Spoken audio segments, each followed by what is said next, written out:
Всем привет, дорогие зрители, подписчики, а также гости моего канала. Продолжаю снимать видеоролик об изготовлении изюма. Я на данную тему снимал много видеороликов. Кто попал впервые, можете пройти посмотреть другие видеоролики. Как изготавливается изюм в домашних условиях в электросушилке. Также самое снимал видеоролики, как в естественных условиях. То есть у меня на канале есть видео, можете пройти посмотреть. Но все равно задают вопросы. Я решил снять видеоролик. Думаю, данный видеоролик окажется полезным. Вы для себя подчеркнете что-нибудь новое. Один из часто задаваемых вопросов спрашивают люди, сколько занимает процесс сушки. На этот вопрос можно ответить следующим образом. Это зависит от многих факторов. Одним из факторов это мощность вашей сушилки. Второй фактор, какое количество винограда вы закладываете в сушилку. При какой температуре происходит процесс сушки, зависит от сорта винограда, который вы закладываете. В данном случае это аватар, он занимает чуть больше. К примеру, ламборджини процесс сушки происходит немного быстрее. То есть сорт винограда также самое влияет. Также самое влияет влажность, который находится с вашей сушилка. То есть если воздух будет у вас сухой, то процесс сушки будет происходить немного быстрее. Я экспериментальным путем для себя определил, что процесс сушки у меня занимает примерно 48 часов. Естественно, при таких условиях весь виноград одинаково не, то есть она одинаково не сушится. То есть я, когда достаю, я изготавливаю изюм конвейерным методом. То есть прошло 48 часов, я за это время подготавливаю другой изюм. То есть я достаю 5 лотков, да, из своей сушилки и закладываю свежий виноград. Который уже я достал через 48 часов, я их перебираю на две категории. В первой категории тот, который уже тактильно сухой, уже готовый. То есть ему еще уже практически готов. А во вторую часть я ставлю те, которым еще бы по-хорошему где-то 5-6 часов находиться в сушилке. Так вот, если ждать, пока данная категория дойдет до состояния изюма, такие ягоды очень сильно пересохнут. Чтобы избежать данного фактора, я достаю изюм, перебираю на две категории и выкладываю на подоконник, где находится у меня солнышко. И в таком состоянии на протяжении 2-3 дней она уже дойдет. Те, которые уже готовы, я складываю вот в такие пластмассовые боксы, которые, скажем так, очень хорошо подходят для хранения. Закрывается сверху. И в прохладном месте она прекрасно хранится.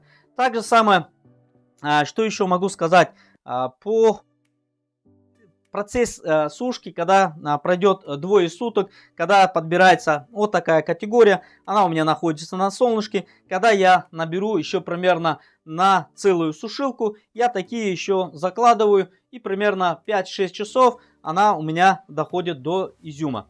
Также самое задавали вопросы о ценообразовании изюма, от чего она зависит и сколько будет стоить такой изюм.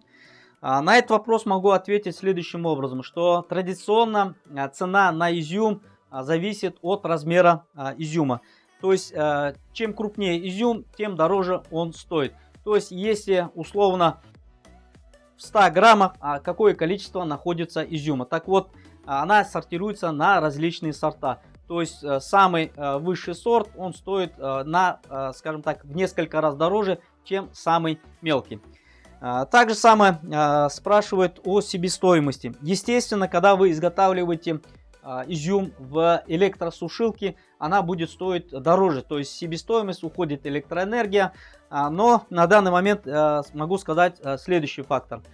При изготовлении изюма в естественных условиях, когда вы выкладываете виноград в чердачные помещения или же под навесом, где процесс сушки проходит при естественных условиях. Примерно будет занимать это 20-25 дней в зависимости от внешних температур, также самое от тех условий, которые я говорил чуть раньше. То есть влажность, насколько она проветривается. Так вот, когда вы сушите виноград в естественных условиях, процесс сушки будет проходить примерно 20 дней. Нужно принять меры для химической защиты. То есть я снимал видеоролик, где показывал, что я в таких целях использую процесс окуривания сернистым газом. Да? Но опять же, это является, скажем так, вредным для здоровья, но без этого не избежать. То есть, когда виноград находится примерно дней 20, поражается различными грибками, поражается различными насекомыми. Также самое на данный момент существуют различные химикаты в процессе изготовления изюма, они его окунают. Насколько это вредно для организма, я не могу сказать.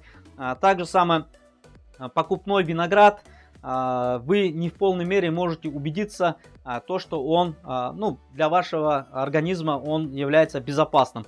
Что я имею в виду?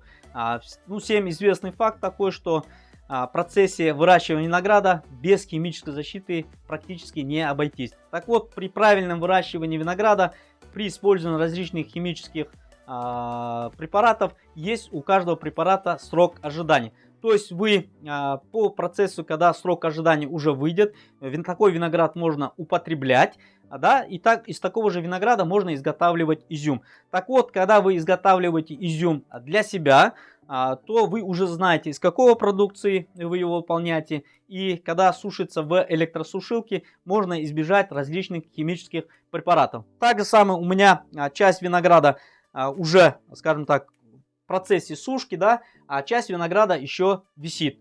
И вот таким вот образом в процессе конвейера я, наверное, на данный этап покажу состояние, в каком сейчас находится. Вы сейчас, наверное, на экране видите, в каком состоянии находится изюм, который ждет своей очереди. 10 октября 2025 года, пока часть винограда находится в сушилке, другая часть висит на кустах. Данный виноград очень прекрасно висит, не теряя своих внешних данных. Данный виноград можно использовать как в свежем виде, но я его преимущественно использую для изготовления изюма. Я знаю, что данный виноград очень хорошо висит на кустах до морозов, не теряя своих внешних данных. Также самое я изюм использую в качестве угощения. У нас традиция, мы всегда гостей встречаем чашечкой кофе. Так вот, я изюм подаю в качестве угощения к кофе. Так вот, когда существует разнообразие изюмов, обязательно и на данную тему постараюсь снять видеоролик, какой получается изюм из различных сортов винограда. Я уже на данную тему тоже снимал. Я думаю, опять повторно постараюсь снять. Может, у кого-то какие-то вопросы появятся к этому видео. Задавайте, постараюсь на него также самое ответить в том итоговом видео. Так вот, угощение вместе с изюмом, кофе, это очень непередаваемое ощущение. Всегда приятно за приятной беседой вместе с гостями дегустировать изюм. Это намного лучше, чем использовать различные сладости. Это и приятно, и вкусно. Это все, что я хотел сегодня рассказать. Всем пока, до новых видео.